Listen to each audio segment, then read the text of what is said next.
देखिए वो खामोशी से बात कर रहे हैं, सुनिए। आपको अगर जचता नहीं, अगर आपको ये पसंद नहीं है तो आप उसका उत्तर बाद में दीजिए, पहले सुनिए उनका जो कहना चाहते हैं। हाँ, बोले। और उदाहरण के तौर पर अब उनको सारी चीजें वो उदाहरण के तौर पर बोल रहे हैं और कागज सामने रख के बोल रहे हैं, इसीलिए आप उनको परमिट देना, माननीय संजय सिंह कहना जरा खामोश बैठ। धन्यवाद।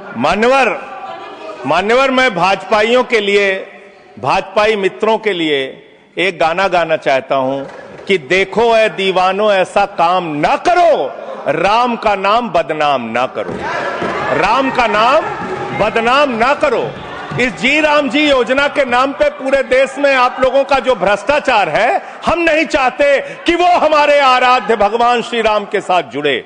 आप वो भ्रष्टाचार, वो चोरी, वो सारे कुछ लूटखोरी वो जोड़ना चाहते, कमीशन खोरी राम जी के नाम से, राम जी के नाम से जोड़ना चाहते हैं।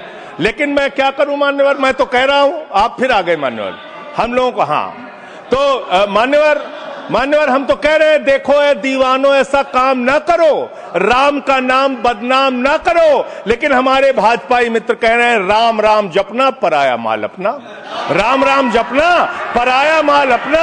इनका ध्यान लूटखोरी और भ्रष्टाचार में लगा हुआ है। इस कानून में क्या लिखा हुआ मान्यवर, इस कानून में लिखा हुआ है, इस कानून में लिखा हुआ है मान्यवर, इसमें लिखा हुआ है कि 40% हिस्सा राज्य सरकारें देंगी, 60% हिस्सा केंद्र सरकार देगी। पहले 90% हिस्सा केंद्र सरकार देती थी, 10% हिस्सा राज्य सरकारें देती थी। आज तो ज्यादातर राज्य सरकारें आपकी नीतियों की बदौलत, आप जीएसटी का पैसा खाते हैं, राज्यों के टैक्स का पैसा खाते हैं, आपने राज्यों को खोखला कर दिया, आपने राज्यों को कर्ज में डुबा दिया। अब आप कह रहे हैं राज्य सरकारें इसमें पैसा लगाएंगी, यानी आप इस योजना को मारना चाहते हैं, आप इस देश के मजदूरों का हक मारना चाहते हैं, इस योजना को पूरी तरीके से खत्म और समाप्त करना चाहते हैं। इस मंशा से आप इस योजना को लेके आए हैं, क्योंकि राज्यों के ऊपर आज जो कर्जा है वो मैं पढ़ के आपके सामने सुनाना चाहता हूं।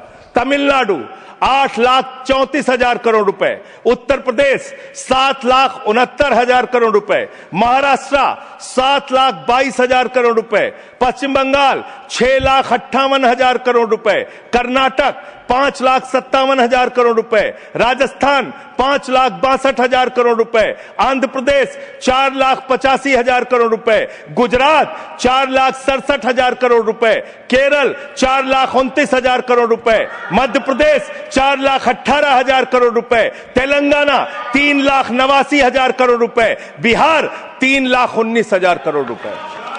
ये कर्जे में डूबे हुए राज्यों से, ये कर्जे में डूबे हुए राज्यों से आप ये कह रहे हैं कि 40% पैसा लगाओ, यानी कि सर आप ये हम बोल रहे हैं, कौन बोल रहा है सर, ये क्या हो रहा है? आप मैं आपसे पूछना चाहता हूं, राज्य जो कर्जे में डूबे हुए हैं, जो आप बोल रहे हैं वही रिकॉर्ड में जा रहा है।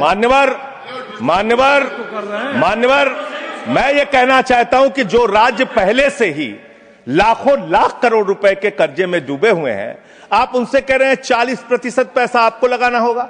आप इस योजना में कह रहे हैं कि आप एरिया तय करेंगे, एरिया आप निर्धारित करेंगे कहां पे ये आपकी स्कीम लागू होगी या नहीं लागू होगी, इसको आप तय करेंगे। ये कितने 125 दिन की आप बात कर रहे हैं मान्यवर, आंकड़ा उठाकर देख लीजिए, मंत्री जी यहां पर मौजूद हैं। 100 दिन के रोजगार की गारंटी है मनरेगा योजना में, लेकिन औसतन पूरे हिंदुस्तान में 50 दिन से ज्यादा रोजगार आपने नहीं दिया। आपने मजदूरों के साथ धोखा करने का काम किया। और आंकड़े ये बताते हैं कि आपका जो बजट का निर्धारण होता है 12 करोड़ लोगों के लिए 267 रुपए के हिसाब से अगर आप मजदूरी निर्धारित करते हैं तो करीब करीब 3,13,000 करोड़ रुपए बनती है। आप उसके लिए 86,000 करोड़ रुपए का बजट रख रहे हैं, यानी कि मंशा आपकी शुरू से स्वयं यही है कि आप इस योजना के तहत लोगों को काम नहीं देना चाहते हैं, मजदूरी नहीं देना चाहते हैं। लेकिन मजदूरों के हक में, मजदूरों की आवाज उठाने वाले लोग देश भर में संगठित हो रहे हैं। ये आप दूसरा अपराध करने जा रहे हैं। मैं आपको कहना चाहता हूं, आपके माध्यम से इस सरकार को चेतावनी देना चाहता हूं। कौन सी हक की लड़ाई लड़ रहे हैं महराज मलिक, जो हमारा विधायक है जम्मू कश्मीर का? वो जमीन के हक की लड़ाई लड़ रहा था, मजदूर के हक की लड़ाई लड़ रहा था। आपने उसको पीएसए का कानून लगा के जेल में डाल दिया। कौन से हक की लड़ाई लड़ रहे थे सोनम वांगचुक? मजदूर के हक की लड़ाई लड़ रहे थे, किसान के हक की लड़ाई लड़ रहे थे, आम आदमी के हक की लड़ाई लड़ रहे थे, लद्दाख के लोगों के हक की लड़ाई लड़ रहे थे। उस सोनम वांगचुक को, जो एक पढ़े लिखे प्रतिष्ठित व्यक्ति हैं, उनको आपने पकड़कर जेल में डालने का काम किया। आप पूरे देश में जबरदस्ती मामला है जी, तो ये रिकॉर्ड में नहीं जाएगा। क्यों नहीं जाएगा सर? क्यों नहीं जाएगा सर? मजदूर के लिए लड़ने वाले क्यों नहीं जाएगा? मैटर जो सर है क्यों नहीं जाएंगे? वो रिकॉर्ड में नहीं जाएगा। आगे बोले सर, आगे बोले सर। मैं इस अवसर पर पंडित राम नरेश त्रिपाठी, जो हमारे सुल्तानपुर के हैं, उनकी एक कविता पढ़ना चाहूंगा।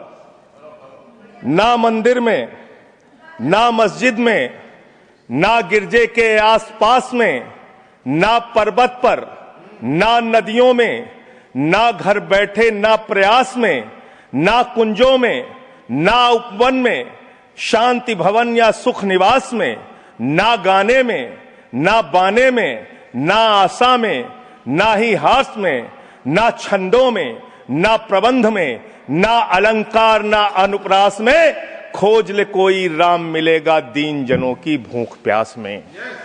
खोज ले कोई राम मिलेगा दीन जनों की भूख प्यास में। आप दीन जनों को भूखा रख के, उनकी मजदूरी छीन के, उनके हाथ का काम छीन के, उनका रोजगार छीन के, आप चाहते हैं उनके पेट पे लात मार के, आप चाहते हैं कि आप सिर्फ इस योजना का नाम बदल देंगे, इस योजना का नाम बदल देंगे तो पूरे देश में आपका महिमा मंडन हो जाएगा।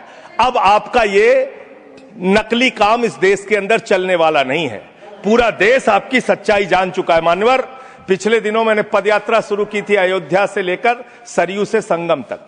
अयोध्या में किसान आए हमारे पास, बहुत सारे किसानों ने आकर कहा किस तरीके से अयोध्या के अंदर किसानों की जमीनों का कब्जा किया जा रहा है प्रशासन के द्वारा, भारतीय जनता पार्टी की सरकार के द्वारा। वहां पर किसानों के ऊपर लाठियां चला के, गोलियां चला के, बुलडोज करके उनकी जमीनें औने पौने दामों में ली जा रही है।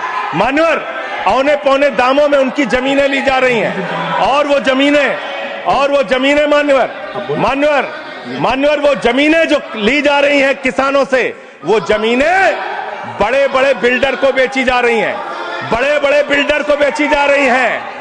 किसानों से 5 लाख रुपए बिस्वा जमीन ली गई अयोध्या में। अरे सुनो ध्यान से, किसानों से 5 लाख रुपए बिस्वा अयोध्या में जमीन ली गई और लोढ़ा ब्रदर्स ने उसी जमीन को प्लाटिंग करके 1,80,00,000 रुपए में बेचा। आप धंधा कर रहे हैं प्रभु श्री राम के नाम पे, आप धंधा कर रहे हैं, अयोध्या के लोगों को लूटने का काम कर रहे हैं, अयोध्या के किसानों को लूटने का काम कर रहे हैं। इसीलिए अयोध्या के लोगों ने आपको हराया, इसीलिए अयोध्या के लोगों ने आपको हराया। और यही आपका चरित्र रहेगा तो पूरे देश में जनता आपको जवाब देगी, जनता आपको हराने का काम करेगी। ये मजदूरों का हक मारने का काम जो आप कर रहे हैं, इसको बंद कीजिए। मानवर, मैं अंतिम बात कहना चाहता हूं,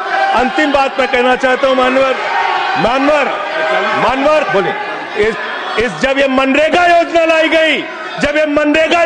गई तो इस बिल को अस्थायी समिति में भेजा गया था। आज जब आप नई योजना लेकर आ रहे हैं, इसको अस्थायी समिति में आपने क्यों नहीं भेजा? क्या आप छिपाना चाहते हैं? क्या आपकी मंशा है? ये आप बताइए। और अंत में इन्हीं लाइनों के साथ कि हम मेहनत कश इस दुनिया से जब अपना हिस्सा मांगेंगे, एक बाग नहीं, एक खेत नहीं, हम सारी दुनिया मांगेंगे, इस देश का मजदूर आपके खिलाफ खड़ा होगा, अपनी आवाज को बुलंद करेगा। इंकलाब जिंदाबाद,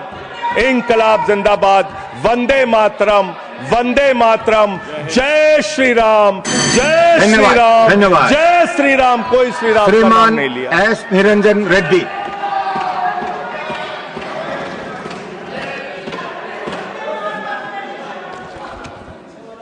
Sir, thank you, sir, for giving me an opportunity